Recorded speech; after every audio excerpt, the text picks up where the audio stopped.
Conspirative eye? HAARP, a U.S. conspiracy theory magnet. In 1993, the U.S. Air Force began construction on a $290 million project that would enable the government's foremost atmospheric researchers to study the ionosphere, the top layer of the Earth's atmosphere. The research center, now run by the University of Alaska, Fairbanks, is called the High Frequency Active Auroral Research Program, or HAARP, and is located in the frozen wilderness of Gakana, Alaska. For a number of reasons, HAARP's activities have drawn the attention of citizens who are suspicious of the organization's practices.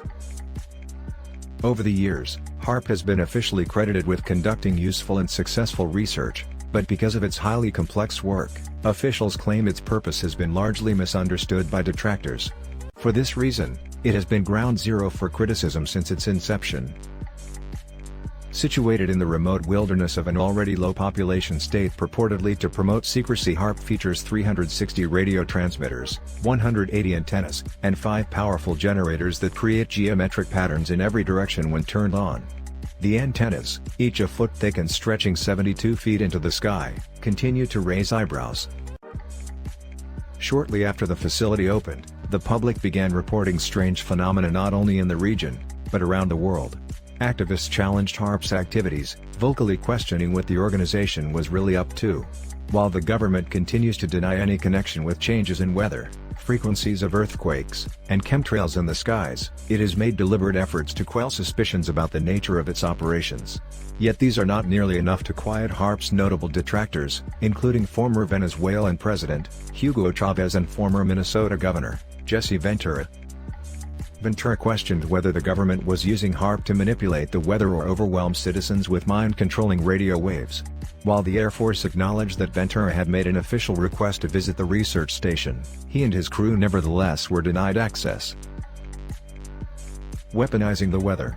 One of the most popular and far-reaching accusations against HAARP is that the organization deliberately creates destruction on a global scale, causing earthquakes, cyclones, flooding, snowstorms, and other disasters around the world.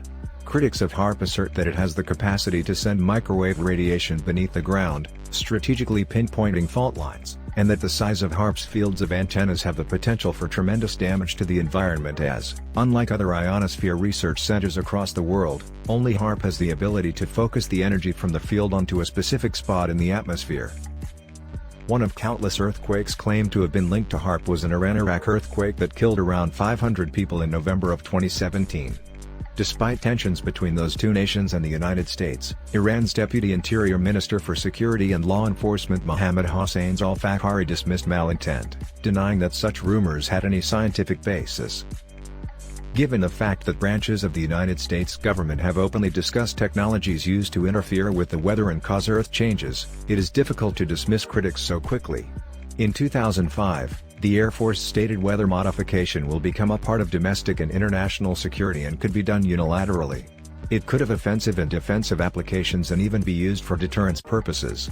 The ability to generate precipitation, fog, and storms on Earth or to modify space weather, and the production of artificial weather all are a part of an integrated set of technologies which can provide substantial increase in U.S. or degraded capability in an adversary, to achieve global awareness, reach, and power.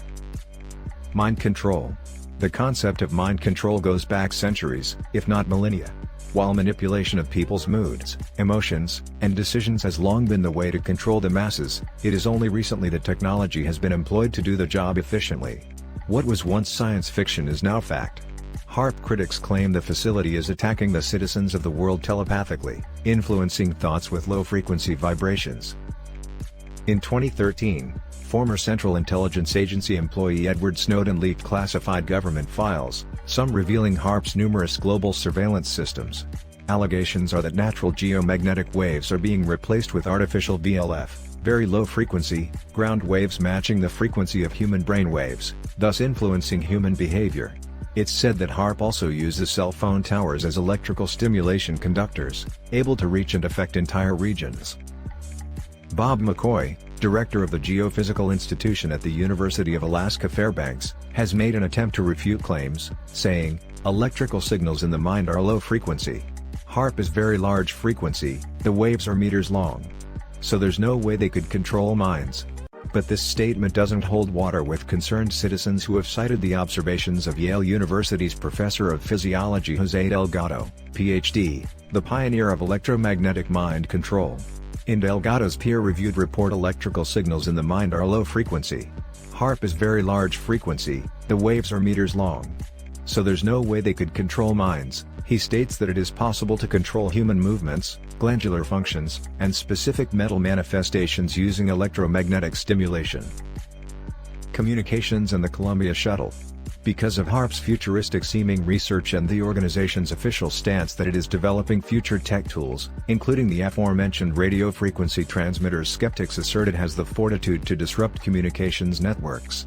HAARP, they claim, has the capacity to dismantle entire electronics communication systems with its far-reaching technology. Related to this capability are accusations that HAARP was behind the malfunction of the Columbia Space Shuttle crash in 2003, and was responsible for destroying the craft's electronic devices. Radio engineer Marshall Smith, who was monitoring HAARP on the fateful day of Flight STS-107's demise, backs up this claim, contending that HAARP was operating in missile defense mode starting about 90 minutes before Columbia's re-entry, and then for about 90 minutes afterward. An official investigation, however, reported that a damaged wing was actually responsible for the malfunction. Theories regarding HAARP's agenda and activities, while well developed, are still largely lacking in the scientific evidence. Regardless, outspoken and irate critics inundate the internet, drowning out multitudes of scientists' attempt to explain away a cascade of accusations. Despite the fact that HAARP has opened its doors to the public, offering guided tours to clear the mystery, skepticism persists. Like many of HAARP's detractors, Al Zielski, an Army veteran who visited the facility during its first open house in 2016, maintained, even though it's open to the public, there's a lot of things they don't tell you about it. Or what it does, we're not getting the whole truth, and there's still classified information about that facility. It is unclear whether the global increase in geological disturbances is merely coincidental to HAARP's activities, or if the organization is withholding information from the public. Until more evidence accumulates, we are unlikely to know for certain whether there is reason for concern. But we do know that over the decades, many government explanations have been proven to be cover-ups, such as the assassination of JFK. When good answers are substituted with official statements, people are moved to trust the government and to investigate the truth for themselves.